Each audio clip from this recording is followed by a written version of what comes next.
Hello friends, welcome to Suma kitchen. ఈరోజు మనం chicken liver curry ఎలా చేసుకోవాలో మనం చూద్దాం. ముందుగా చికెన్లో లివర్ ఉంటుంది కదా, ఆ లివర్ ముక్కలను తీసుకొని శుభ్రంగా కడిగి ఒక ప్లేట్లో వేసుకోవాలి. ఇలా కడిగిన ముక్కల్ని పక్కకు పెట్టుకోవాలి. తర్వాత స్టవ్ పైన ఒక ప్యాన్ పెట్టుకొని దాంట్లో ఒక 2 టేబుల్ స్పూన్ ఆయిల్ వేసుకోవాలి. ఆయిల్ వేడయ్యేలోపు 2-3 పచ్చిమిర్చి ముక్కల్ని అలాగే ఒక ఆనియన్ తీసుకొని దాన్ని ముక్కలుగా కట్ చేసుకొని పెట్టుకోవాలి. తర్వాత ఆయిల్ వేడయ్యాక దానిలో పచ్చిమిర్చి ముక్కలు అలాగే ఉల్లిపాయ ముక్కలు వేసుకొని బాగా కలుపుకోవాలి.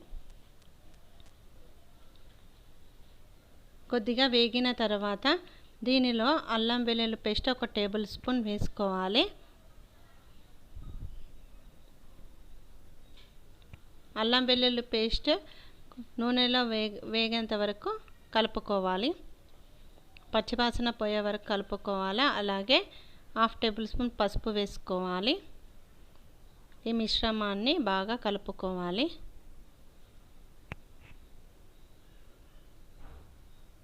ఇప్పుడు ఇందులో మనం ముందుగా కడిగి పెట్టుకున్న లివర్ ముక్కలను వేసుకోవాలి. ఒక్కొక్కటిగా వేసుకోవాలి. వీటన్నింటినీ కలుపుకోవాలి.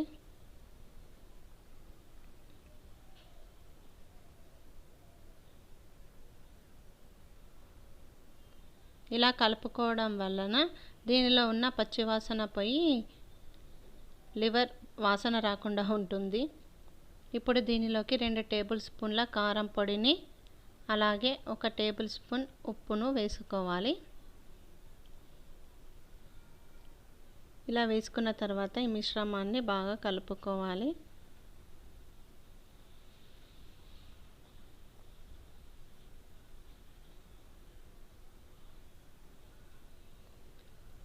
కారము పీసులకన్నిటికీ పట్టే వరకు కలుపుకోవాలి. తర్వాత మూత పెట్టి ఒక 5-10 నిమిషాలు అయిన తర్వాత మళ్ళీ కలుపుకోవాలి.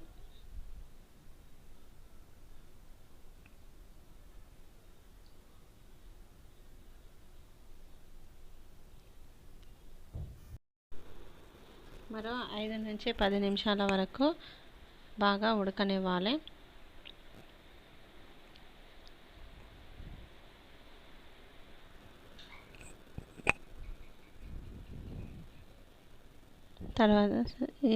తర్వాత స్టవ్ను సిమ్లో పెట్టుకొని ఉడికించుకోవాలి. ఇలా 5-10 నిమిషాలు ఉడికిన తర్వాత మెల్లగా మూత తీసి బాగా కలుపుకోవాలి. ఇప్పుడు ముక్క ఉడికిందో లేదో చూసుకోవడానికి ఒక స్పూన్ తోటి ఇలా చేసి చూడాలి. లివర్ ముక్క బాగా ఉడికింది. ఇప్పుడు దీనిలో 1 టేబుల్ స్పూన్ ధనియాల పొడి 1 table spoon garam masala powder వేసుకొని బాగా కలుపుకోవాలి. అంతే అండి, లివర్ కర్రీ రెడీ అయినట్టే. చివరగా కొత్తిమీరతో గార్నిష్ చేసుకోవాలి. ఇలా గార్నిష్ చేసుకున్న తర్వాత ఒక బౌల్లోకి సర్వింగ్ చేసుకోవాలి. అంతే అండి, చాలా సింపుల్గా లివర్ కర్రీ రెడీ అయింది. ఇది చూడడానికి చాలా యమ్మీగా ఉంది. ఇలా చేయడం వల్ల పిల్లలు కూడా చాలా ఇష్టంగా తింటారు. ఈ వీడియో కనుక మీకు నచ్చినట్లయితే లైక్ చేయండి, షేర్ చేయండి, సబ్స్క్రైబ్ చేయండి. థ్యాంక్ యూ అండి. Thank you for all.